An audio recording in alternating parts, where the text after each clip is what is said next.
Hello and a very warm welcome to this edition of Passions.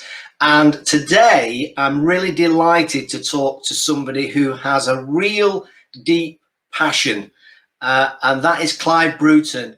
And I'd like Clive to introduce himself and tell us a little bit about who he is and what exactly is your passion, Clive? Yeah, so I'm Clive Bruton. I'm getting on a bit. I'm now over 70. I've lived with this passion for a long time. Spent my life really traveling around the world. I was born in Uruguay, grew up in India and various places like that. And once I became an adult, I continued traveling. So worked in Nigeria, Oman, been all over the world, and now sitting here in London. Fantastic. And what exactly is the passion that you do? It's fishing, and it's something that my father introduced me to at a very young age. I was born in, as I said, in Uruguay, but brought up in India, and that's where it all started for me. My father was a very keen fisherman. I'm not sure you would say he was passionate about it, but he had a deep interest, and he introduced me to it, and it all started from there. Have you ever thought back or reflected or considered why it's gripped you to the degree it has?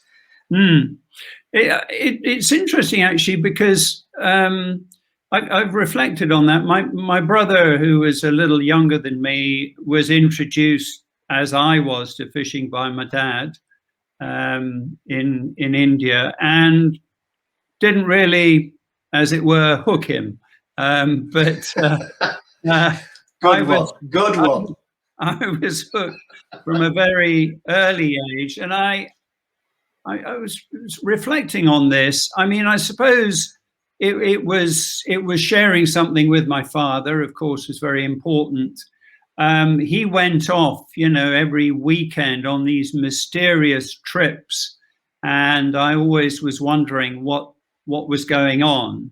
And then one morning, this was in Delhi, he came into my bedroom. It would have been early on a Sunday morning, picked me up in his arms, walked out into the corridor with me, sort of turned me upright and slapped me to wake me up, and then said, "You're coming with me, we're going fishing." And off we went, and it was just such an adventure. And it's been an adventure ever since then, really. Okay, so sometimes I talk to guests about this whole, the difference, if you like, between an obsession, a passion, and an interest. Where would you say you are on that scale, in terms of inner reflection? I mean, the thing about that, actually, Phil, is that it can move, can't it? And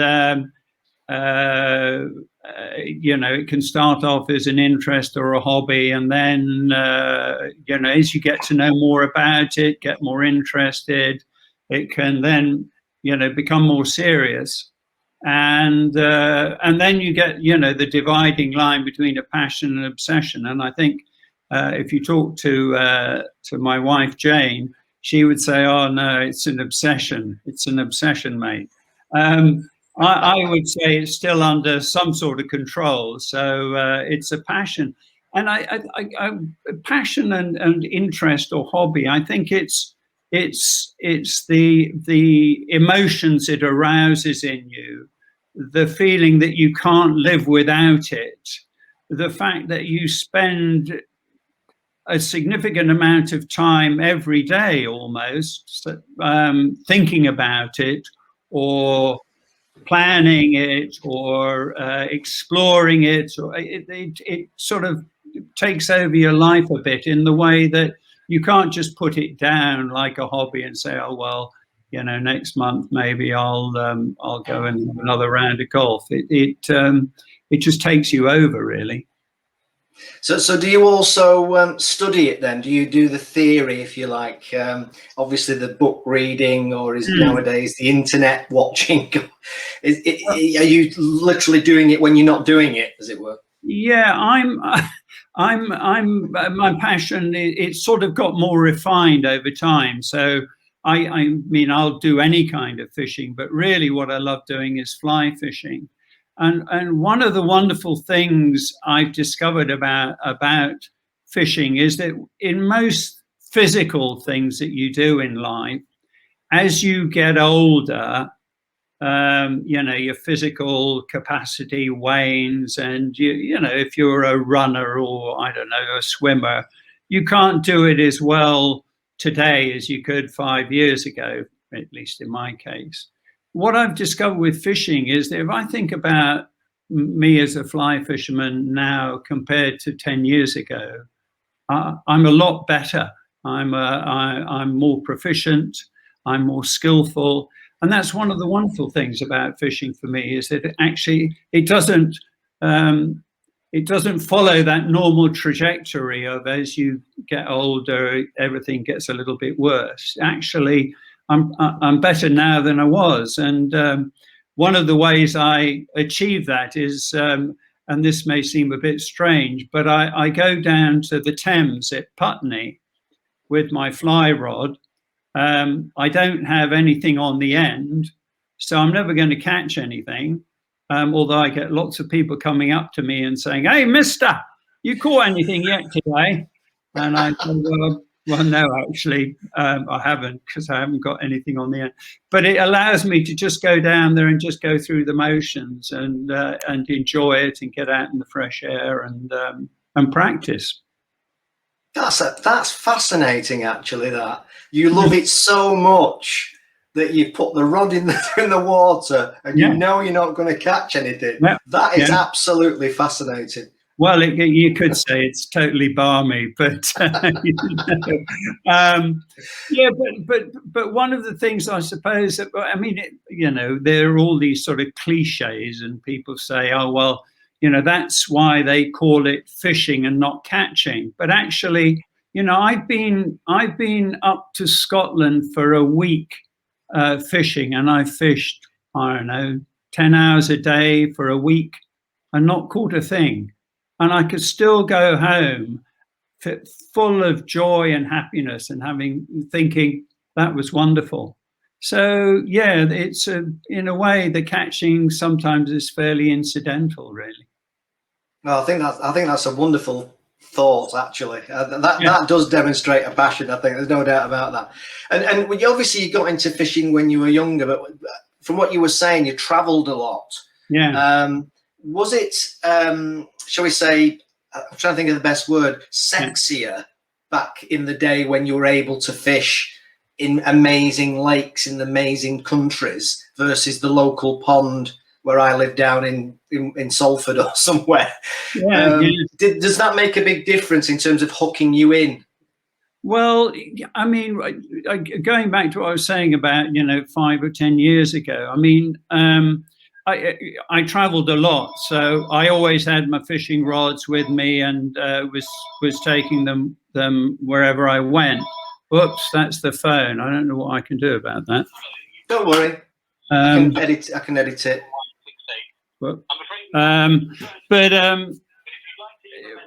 Since I sort of retired and stopped travelling for work, the world has opened up. So, for example, in the last 10 years, I've been up to the Arctic Circle in Russia, up to Murmansk, and around there I've been fishing. I've been down to Tierra del Fuego, the tip of South America, fishing. I've been to Canada. Yeah, it's the world is there, and there are just all these wonderful places.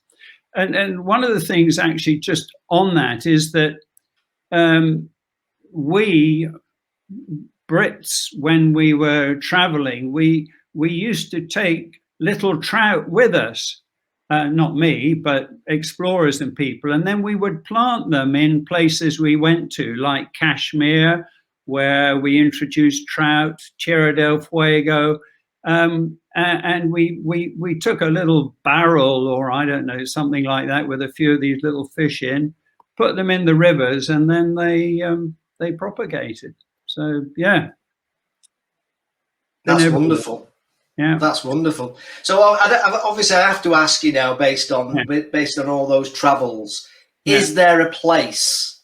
I've just made a joke there as well. I didn't mean to. We're on the jokes today. I've caught many of those, I have to say. Is there a location? Is there a location where it's basically the most wonderful, best place to fish that you would always want to go back to if you had the chance? There is somewhere that's very, very close to my heart, I have to say. And curiously, having talked about places all over the world, it's actually in the Outer Hebrides on the Isle of Lewis, and it goes back to a time in the late 70s when I was actually living in Kuwait, and I was looking at these magazines and poring over them. And my idea of somewhere I wanted to go was, because Kuwait, is temperature gets up to almost 50 degrees. It's desert, it's hot, it's no rain. And my idea was lakes and rivers and mountains and all of that, somewhere where it rained. So anyway, so I found this fishing spot on the Isle of Lewis. And so I booked myself a week there, pitched up there. Of course, when I got there, it hadn't rained for months. I mean, curiously. So it was almost like Kuwait. No, not quite that bad. And I was fishing this river, and the river, there was no water in it. So eventually I decided to go down to the sea, because the guy there said, oh, all the salmon are waiting in the sea to come up the river, but until there's some rain, they won't. And so I went down, and I was fishing this bit that went out into the sea, the estuary, and nobody had ever fished it before, and everybody said, "Oh no, you can't catch salmon down there. No, they never feed in salt water. It's not going to happen." So I went down there, and I saw these salmon there, and I started casting at them, and I hooked one. And I thought, oh, I must have hooked it in the back or something. Can't be right, because they don't feed here. It's not possible. But no, it was hooked in the mouth. And then I caught another one. And so at the end of the day, I went back, and the guy who owned the fishing or whatever said, you know what? Nobody's ever caught anything there before. It's unheard of. Has it got a name? We don't fish there. What are we going to call it? So I looked at him and I said, well, you've got to call it the Bruton Stream. I mean, I've discovered it. It's me. It's mine. So that's what he called it. So if you go online now and you Google the Bruton Stream, it'll come up. And it's this bit of fishing on this little river on the west coast of Scotland, on this island, that's named after me. Oh. What a great claim to fame! What a great claim to fame! That's never happened to me, and I don't think it ever will, Clive. No, well, I mean, I was never expecting it, but it was just a magical moment, and it's there now, sort of preserved for posterity. So yeah, absolutely. When somebody as what you might call an outsider like me will look at, we tend to perceive fishing as an opportunity that people take for solitude. In some cases, you've got this thing again, perceptions, not necessarily realities, where somebody's down right by the bank with the fishing rod, they're there for hours, and they're doing it for as much for solitude as anything else. Is that a fair assumption, or is that not always the case? No, I think you're absolutely right. And I mean, for me, Jane talks about sort of yoga and stuff and meditation and all of that. It's my form of yoga meditation, of getting away somewhere on your own, peaceful, very often in the most stunning surroundings where you are surrounded by nature and beauty. And it's just the I mean, fly fishing is quite a repetitive kind of motion and action that you go through, and it's just you keep doing that, and you just enter into a kind of meditative state, really, which occasionally can get rudely interrupted because a fish comes along. But you sort of just you get into this, yeah, and the solitariness is very important. I love it. Yeah. Yeah, that was something that I assumed. It's interesting that there's a what intrigues me is you talked a little bit about it as I perceived it. You were talking there about when you went out there, you were able to almost like keeping you young. My words, I know, not yours, but keeping you younger. What do you think are the elements that you're doing and experiencing that allow you to keep younger, both physical and mental? I mean, physically, it can be quite demanding. I mean, if I I go to British Columbia and I go fishing there.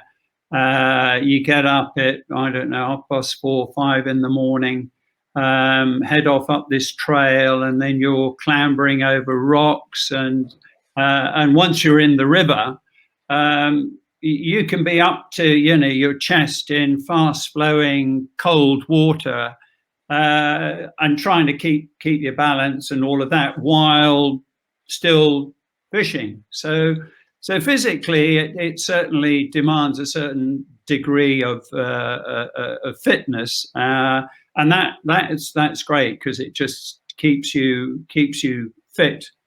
Mentally, it's just a wonderful way that you can.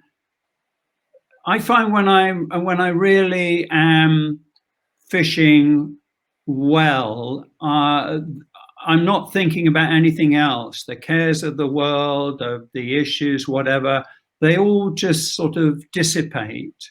And I mean, and this sounds like really kind of cranky stuff, but I try to get into the mind of the fish really and imagine what they might be doing and where they might be and where they might be holed up in a particular bit of river and whatever, and what their mood might be. And I find that the more I'm able to get into that mindset, the more I enjoy it and the more successful I am.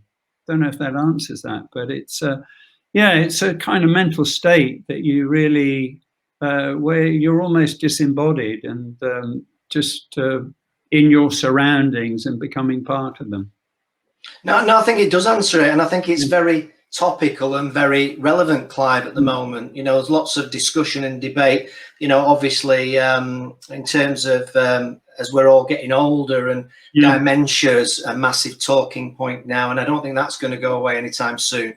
No. And I was just wondering about, how getting out in the fresh air, I'd imagine, just the agility of having to use your brain to think, where should I put where should I cast the line, as it were? Is this particular spot better than that particular spot? Thinking about, and is there a part of it is there any part of it which is a bit like man against beast, as it were?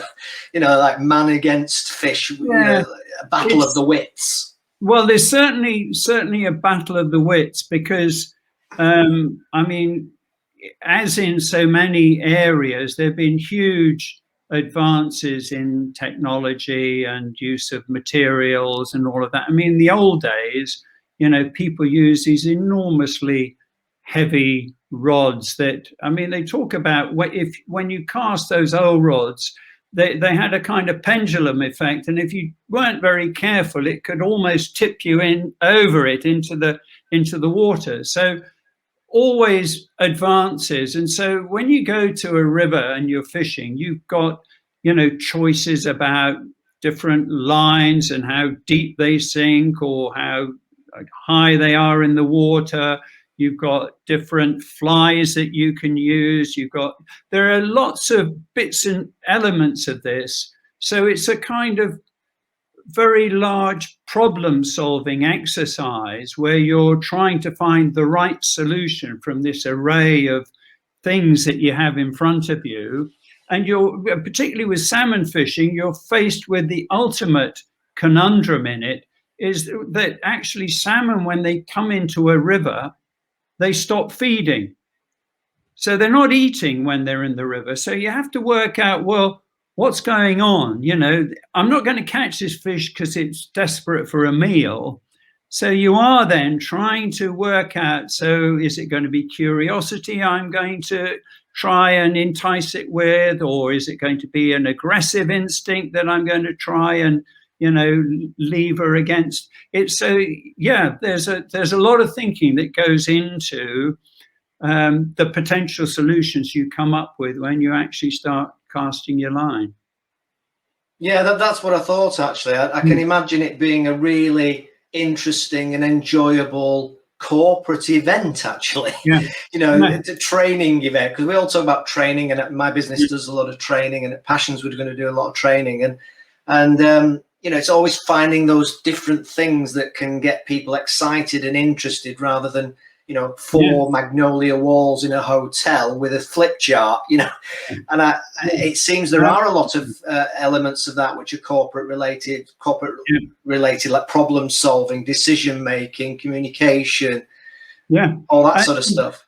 Absolutely. And also just a lot of, I mean, that's the mental side, because you are faced with this, you know, problem, if you like, you know, trying to entice that wild animal to with a concoction of weird looking feathers. But also then you know, there is all the physical hand-eye coordination and all of those elements. And I one of the things that always I find really peculiar is that people can spend, well, you can spend up to, I don't know, £10,000 to go fishing for a week in Russia or somewhere. And yet people aren't prepared to spend, I don't know, a couple of £100 going and getting some lessons and developing a bit of expertise so that you can actually enjoy your £10,000 investment better and get more enjoyment and success out of it. So, I mean, I tend to go back to Scotland even now to somebody and say, okay, look, you know, can you take me out for a few hours and show me what I'm doing wrong and you know, improve my casting? Yeah, and it's fascinating how many decades you've been doing this, and yet you still believe there's new things to learn. Oh yeah, absolutely. I mean, I am so much better a fisherman now than I was 10 years ago, and but you know, you that's another element of this passion, is that you're constantly trying to, you know, push the boundaries a bit, get a bit better, solve the problems better, quicker, and that just sort of keeps driving you on. Have you got any competitive streak in you? Have you ever competed in the fishing arena? I have had a competitive streak, I think. I've never been, I mean, there is competition angling. I've never got involved in that. But when you do go fishing and you go to, like, if I go on a trip to Russia or wherever, there'll be 8 or 10 of us in a camp or a lodge or whatever. And there is always that kind of unwritten sort of competition going on, you know, who catches the biggest, who catches the most, and all of that. So, yeah, that is a part of it. I think what I've found, and maybe this is just a sad reflection, that as I've got older, maybe the testosterone is sort of decreasing, and I don't have that competitive streak as much as I used to. Yeah, I would say. I mean, I'm in my later 50s now, and I would say I'm certainly less competitive now than I was. It's something that just I think happens to us all. I've got to ask you, Yeah. just before we wrap up, I've got to ask you: have you ever actually said it got away and it was this big? Oh, so many times. And those are the ones, I've caught some enormous fish. I mean, I've caught a fish of over 200 pounds on a fly rod, which is huge. But the ones that stick in your memory are, as you say, the ones that got away, and they were, yeah, they were enormous. They're always so much bigger than the ones that actually you managed to land. Yeah. It's so cliche, and it's great to hear that it actually exists in the real world too. And every fisherman, I mean, I'm sure I could say without exception, will have a little library of the ones that got away. And, if you're having a glass or two in the evening, that's what you eventually get round to. Yeah. Well, it sounds to me just like a lot of the interviews that I've done. One of the I get takeaways from all the interviews I do, and one of the things that as patterns start to emerge over time, and one of the things that becomes clear is that there's so much more depth to somebody's passion than you realise on the outside looking in. There's so much more to it than, if you like, just dangling the maggot in the pond. And it's clear again when you're talking about all the different challenges and the skills that you need, and you have to keep learning, that there's just so much more depth than anybody would generally perceive from the outside. Yeah, no, absolutely. And I just sort of think, I don't know about you, but I can listen all day to somebody who is really passionate about something, because it can be beekeeping or wine or whatever, but it's just that emotional intensity that comes over somebody when they are talking about something they're genuinely passionate about, that is just captivating. It just, yeah. Yeah, and it's very true, and an interesting observation that you make, because certainly when I started out on this journey, and then Spencer Phillips got involved with me as well, and I had no idea how many people would be interested in even talking about their passions. And again, it's fascinating how many people are kind enough to volunteer their time. And everybody's enjoying it. They're enjoying talking about their passions, and it's true. They absolutely come alive. So doing these interviews for me is an absolute joy. Yeah.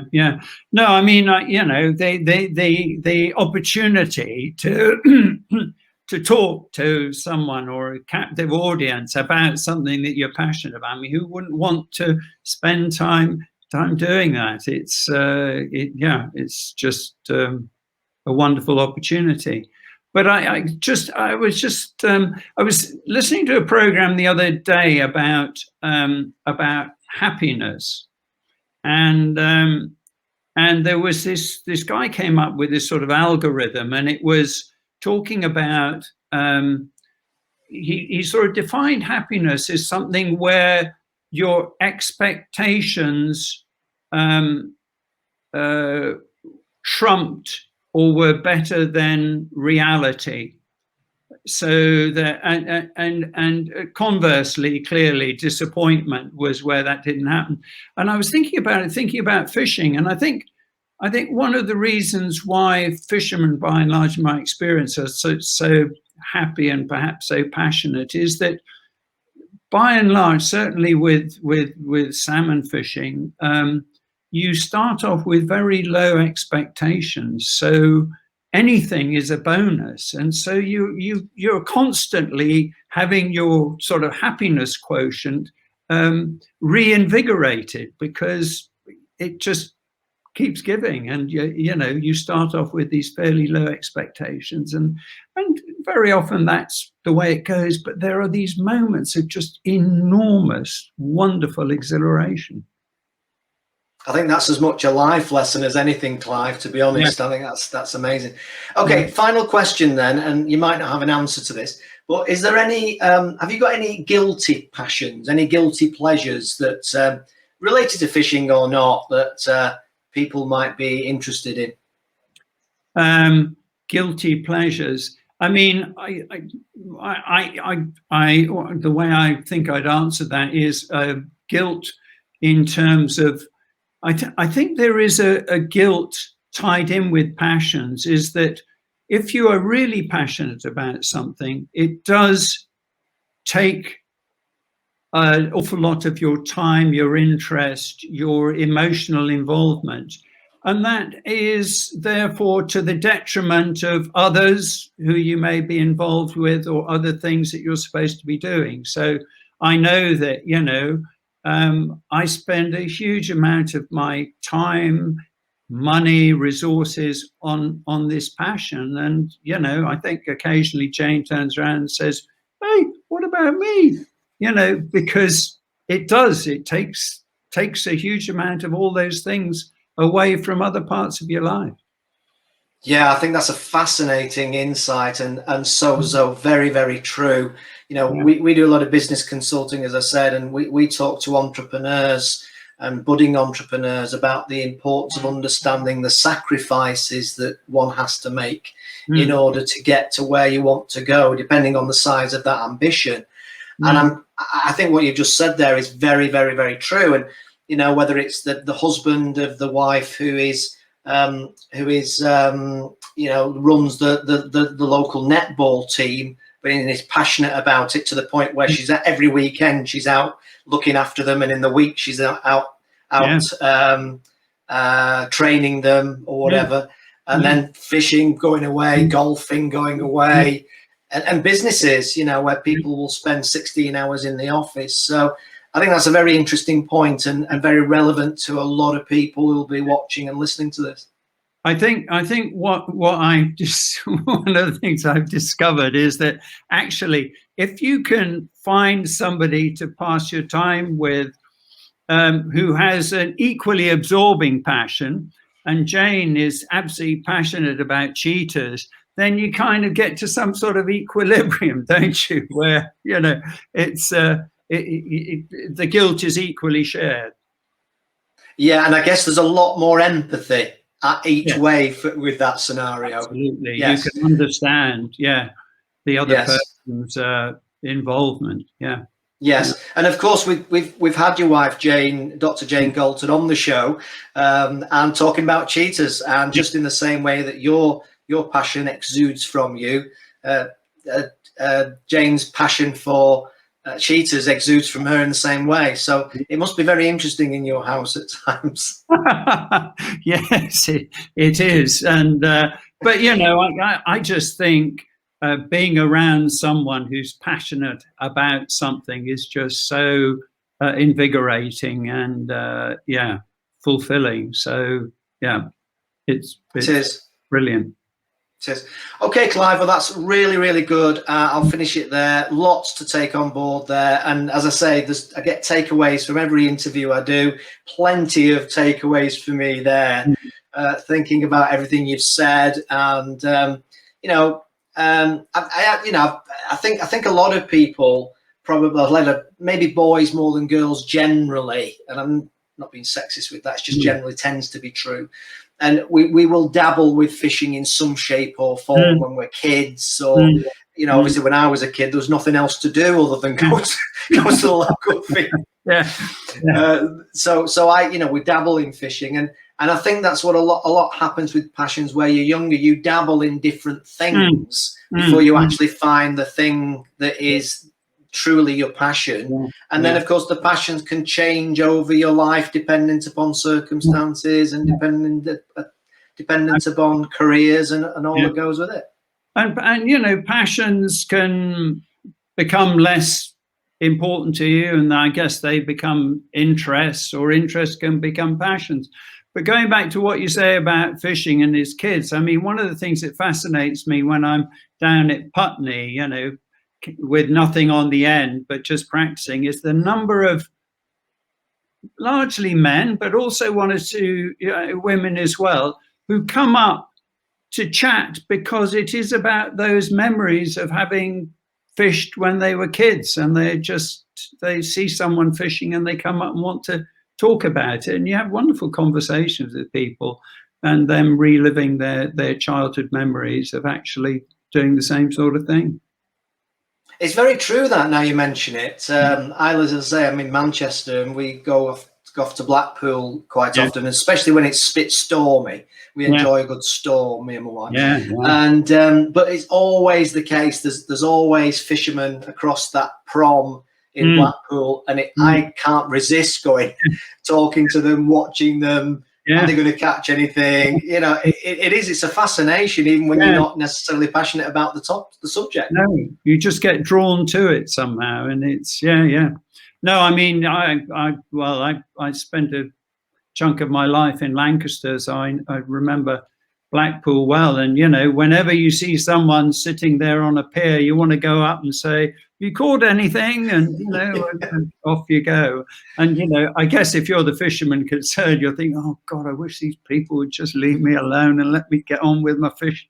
Yeah. There's no solitude if somebody's coming up to every 2 seconds. Hey, mister, what have you got? That solitude's gone at that point, isn't it? Okay. Brilliant. Well, thanks, Clive. Really enjoyed that. Really interesting to listen to you. And clearly you're very passionate about it. And it's infectious. You know, it always is infectious when people have got passions. And thanks very much for joining me today on Passions and sharing your passion and your story. Thank you. Well, thank you. It's been a real treat. Thanks, Clive. Bye for now. Bye.